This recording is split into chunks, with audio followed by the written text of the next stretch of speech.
Peu importait l'issue de cette conversation, quoi qu'il fasse, il ne perdrait pas son estime. Je me demande ce que j'ai fait pour la mériter, songea Nico.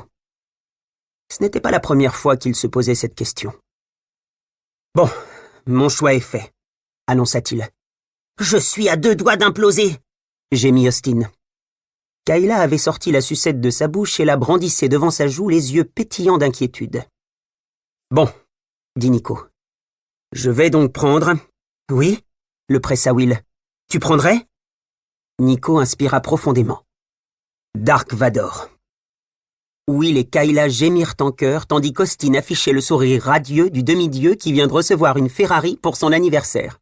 « Mec !» hurla-t-il. « C'est le choix du siècle !»« Dis plutôt que c'est la bourde du siècle !» trancha Kayla. « Dark Vador, alors que t'as Kylo Ren sous la main !»« Moi, je pensais à quelqu'un d'un peu moins connu, » médita Will. « J'aurais dit le général Grievous, ou même Dryden Voss. »« Attends, » reprit Nico. « J'ai fini de regarder la saga en entier hier soir seulement. Et je me souviens déjà plus de ce qui se passe dans les 3 premiers épisodes. Les 2 dont tu parles, ils sont vraiment dans Star Wars ou tu te moques de moi ? Ne détourne pas l'attention de tes goûts atroces, Nico, dit Kayla. Dark Vador, j'hallucine. Tu sortirais avec Dark Vador ?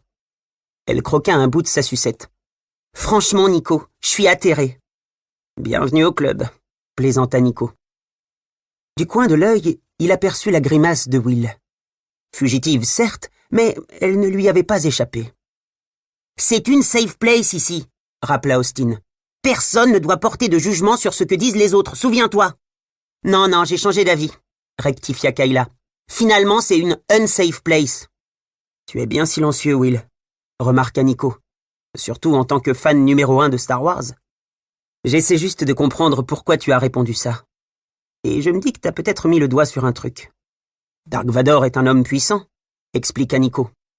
Et c'est un fonceur, ajouta Will. Lui saurait exactement dans quel resto t'emmener.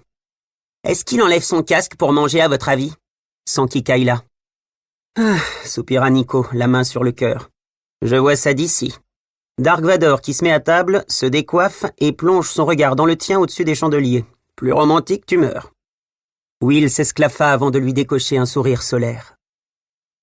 Mais pourquoi, par Zeus, avait-il l'impression de remporter une victoire chaque fois qu'il faisait rire Will ? Pendant des années, Nico avait été persuadé de ne pas avoir de cœur. N'était-il pas le fils d'Hadès, après tout ? L'enfant d'une lignée pas vraiment portée sur l'amour ? Et puis, Will était arrivé. Will qui avait fait fondre ce bloc de glace d'un seul sourire. Il n'était pas bien difficile de deviner de quelle divinité il était le fils. Il rayonnait d'énergie et de lumière, parfois même littéralement, comme il l'avait constaté lors de leur passage chez les troglodytes au début de l'année. Oui, impossible d'hésiter. Oui, il était un digne rejeton d'Apollon. La sagesse populaire prétend que les opposés s'attirent, songea Nico.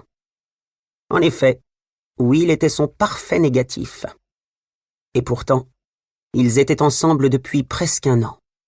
1 année complète. Il avait encore du mal à y croire. Les 4 demi-dieux poursuivirent leur chemin jusqu'à la colonie des Sans-Mêlés. Aucun feu n'avait été allumé dans l'amphithéâtre. Comme le temps s'était rafraîchi sur Long Island, Nico et Will en feraient peut-être un ce soir. Aucun membre de la colonie ne se précipitait vers l'arsenal ni vers la forge. Personne ne visitait la grotte de l'oracle. Les bungalows étaient déserts, sauf ceux d'Hadès et d'Apollon. Signe incontestable que l'été était bel et bien fini. Nico ne l'aurait avoué à personne, mais ils allaient lui manquer. Même si encadrer tous ces gamins était parfois épuisant. Et il allait être particulièrement triste de dire au revoir à Kayla et Austin. En traversant les champs de fraises, il sentit la tension croître chez ses 2 compagnons de voyage. Un peu plus tôt dans la journée, ils avaient dû prendre une décision délicate concernant leur retour. Tandis que le quatuor grimpait sur la colline des Sans-Mêlés, Kayla et Austin avaient ralenti le pas. « Je me disais à l'instant qu'on aurait peut-être pu trouver un autre moyen, » annonça Kayla. « T'es sûr qu'on risque rien, Nico ?» poursuivit Austin.